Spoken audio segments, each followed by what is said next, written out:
24-25. I congratulate the Honorable Finance Minister on presenting her 6th budget.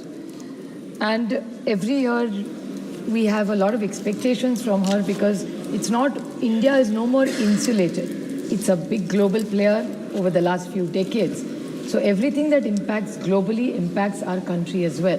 So while we are talking about India, which she also, I think, mentioned in her budget speech, that even repercussions globally that is happening, what's happening in Europe, what's happening in South America, clearly is eventually going to affect our country as well. But I would like to make a small point before I get into the union budget, is that this is one more year after them making them a union territory against their wish, is we are passing Jammu Kashmir's territory bill and their demands of grants. Mr. Amit Shah ji, the Honorable Home Minister, had committed to this House that within a year they will hold elections and there will be the budget of the state will be discussed in their assembly. So I take this opportunity and request the Treasury benches to keep their word, and I hope next year elections are held in Jammu Kashmir and they pass their own budget in their own state. So I think this is a very important point and it must be done because if you can hold national elections, parliamentary elections are held in Jammu Kashmir, why aren't assembly elections? And anyway, you have committed to the court that by September they are supposed to hold the elections this year. So I don't know why we are doing the whole election of 24 and 25, but even if we are doing the budget, I request with full compassion and empathy for people of Jammu Kashmir. They deserve to make their own decisions for themselves. Well, the 4 engines of growth, sir, for a robust economy are investment, consumption, exports, and fiscal deficit.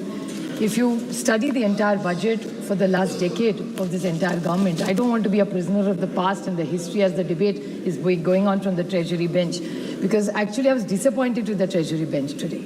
We are used to such wonderful speeches even if they were opponents. And I miss most of them today, because today I think they probably had very less to say in their budget, because the Treasury bench only spoke about things which have happened 50 years ago. People have apologized and moved on. It has nothing to do with our economy and the future of this country or the growth of this country.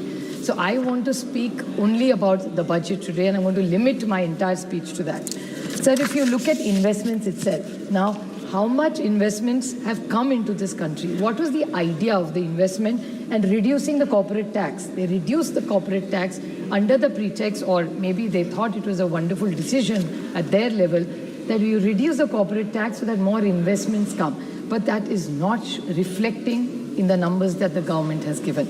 The gross fixed capital formation of the percentage of GDP, if you look at it, in 2013-14 was 30.70, while if you look at 23-24, it is 30.80. So the reduction bringing in GST, I'm not saying they have made a lot of effort. I won't say governance is continuity. I'm not taking away from the fact that this government has done nothing in 10 years. Well, GST was the Congress's bill, which they implemented. We may have differences in the way they have implemented. It was a good effort. Digitalization, what they've done in banking, I'm not taking away from the credit. But at the same time, was it too little, too late to reduce corporate tax? Is that one reason why investments are not coming? And I think the government needs to even introspect that why investment, the environment is not as good as it should be. Consumption, sir. Consumption is clearly not doing well, especially the agrarian crisis and the rural economy.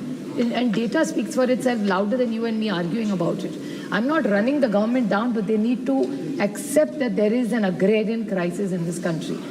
A new word, which I also have learned over the last few years, is shrinkflation. Sir, if you go into FMGCs, you will notice that all these big FMGCs have started a new product line, which is actually called, what is shrinkflation? Is shrinking, showing the inflation and shrinking. So if the biscuit is for 5 rupees, there were 5 biscuits in it. Now there are 4. The size of the biscuit the packaging has become less. You look at any big company, be it Levers, be it Godrej, all the big boys, they have started this new concept of shrinkflation. And this government is denying the fact that there is a price rise. There is where is this shrinkflation coming from? It's a completely new concept in economics. But it's a marketing activity for all these big companies which directly impact jobs, the economy, and it's reflecting. It's a reflection, no? When FMGCs don't do well, data speaks for itself, sir. Exports. Now, everybody looked, when there was a global issue with China, everybody looked at it as China +1. So there was a great opportunity for India to become the +1. Has India truly become Atmanirbhar Bharat? Make in India. All wonderful sloganeering, but has it really converted into jobs? So if it's China +1, what number are we globally? China +1 has become Mexico. China +1 has become Vietnam. China +1 has become Indonesia. We are at number 4 globally, sir. So at China +1, we haven't done as well as we should have done. And this was the sloganeering of this government when they had a clear mandate. They had a 300 MLA. They could have done anything they wanted. So what went wrong in Make in India? I think we all need to introspect of policies. What is just not no point changing policies. Change is inevitable in any economy. We understand that. Third, fourth is fiscal spending. Now, in fiscal spending, what is important is, yes, after the global issues, the slowing down, after the pandemic, well, India has recovered in the K-shaped, which it has. We will give credit. But who has really done well? I mean, the Honorable Finance Minister constantly spoke about fiscal deficit. Sir, the FRBM Act, which was a wonderful bill, even if the BJP and under the leadership of Atal Bihari Vajpayee ji, the act came, the UPA continued it because governance is continuity. It was a very good bill. We continued it. 3% for the states, and we should not cross 5% for the country. Yesterday, the Honorable Finance Minister said that 4.9 is what they're plugging at. Is it really going to stop at 4.9? Because my concern is once the supplementary demands come, I'm putting a number. I'm not saying my number is perfect, but I'm not a finance expert, nor am I an economist. But from whatever little that I read, it will probably go up to 5.6 is what is the rough estimate. Now, if the fiscal deficit goes, then what is this? What did we bring this law for? Should there be no good practices and other states also following the same? Just now, the Andhra, the gentleman spoke about it, Bharat, right? Bharat spoke about it, and he said in Andhra, they don't have money, and their chief minister, who's such a learned man, is going to take 2 months to find out where is their fiscal deficit at. Well, my state is not far away from that either, but I will come to that. But I want a clarification from this government, for my understanding and for the country to know, that if the FRBM Act, you're saying you're at 4.9, well, the data doesn't say so. You know, where they have really reached at 4.9 is not the great policies of this government. That time, 4.5. They are saying 4.5 at the cost of who? How are you reaching that 4.9 number? Because this is not the policies of then Modi government and now NDA government, as they call themselves.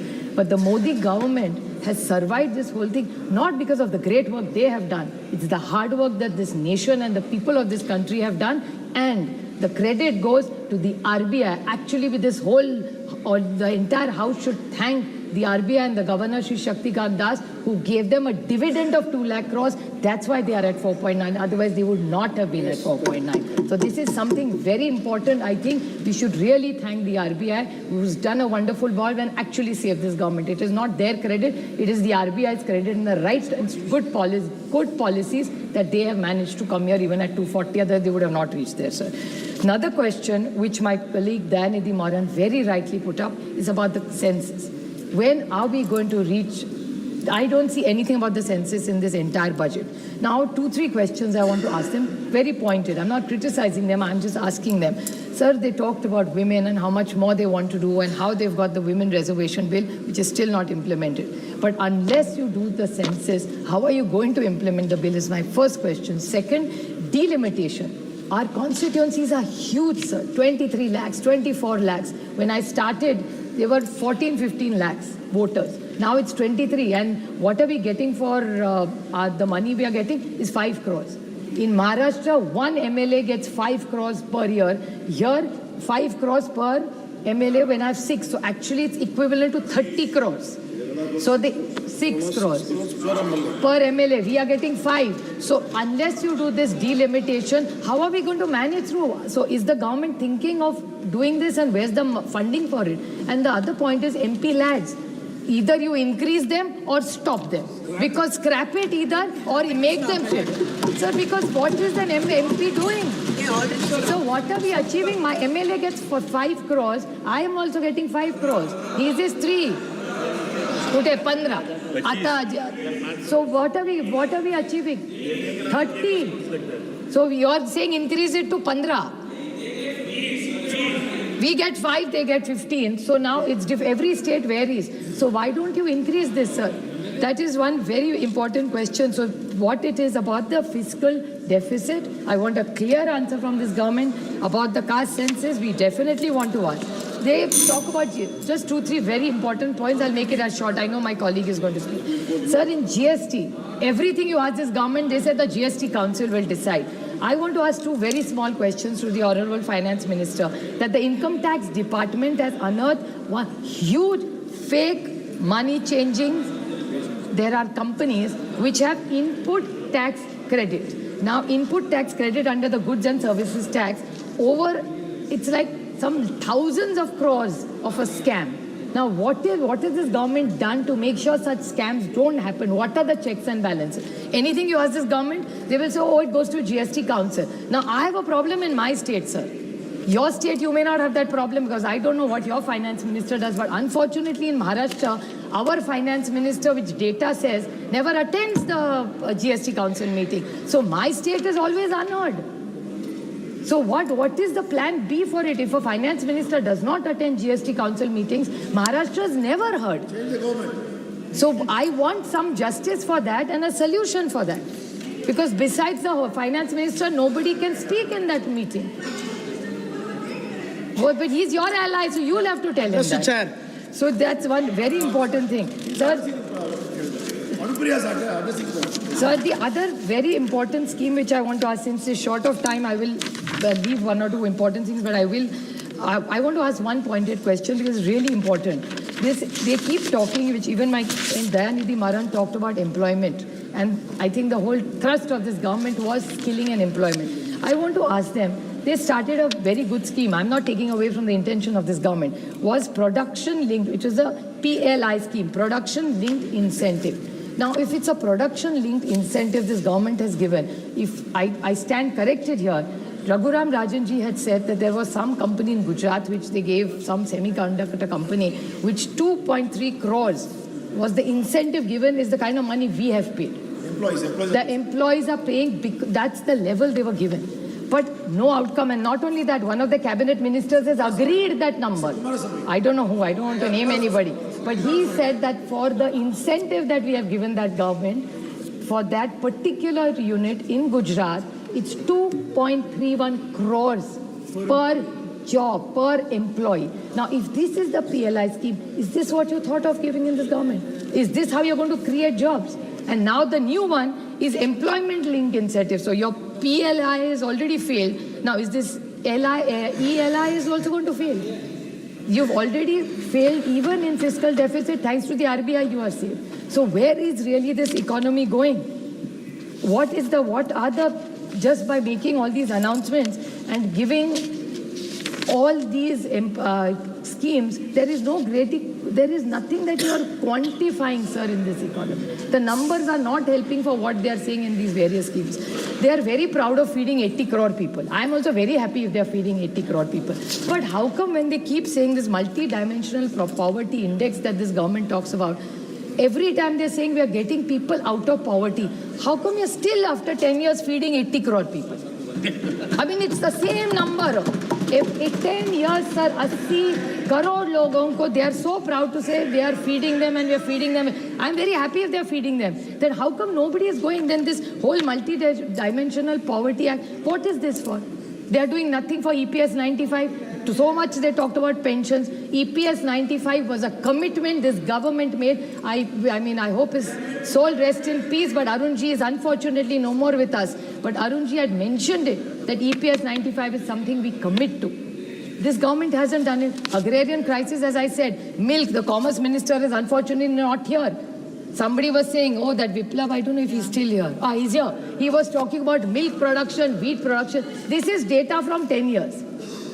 There is no great innovation. And what have they done with milk prices?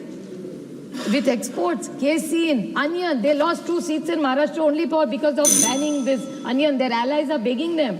to allow onion exports. Nothing they have done. Even after losing 2-3 seats and after doing miserably, they have still not done, which is fine because then it helps us in the state. So it's okay. Once we come to government, we will make sure all agrarian and the farmer is respected, not just by hands me down and revdis as their favorite word is, but respectfully give MSPs to our farmers. It's their hard work that we are paying for. So I request this government, because according to last, very small sir, according to the percentage of the GDP in agriculture, what is this budget is the increase over last 10 decades is only by not even 1%. In agriculture, it was 3.52, now it's only become 4.2. In health, from 1.15% of the GDP, it has gone to 1.85. Education, 1.8 has only become 3%. Infrastructure, their favorite, sir. Infrastructure, even in Maharashtra, they like only big ticket projects. They only work for infrastructure, and you know obviously why.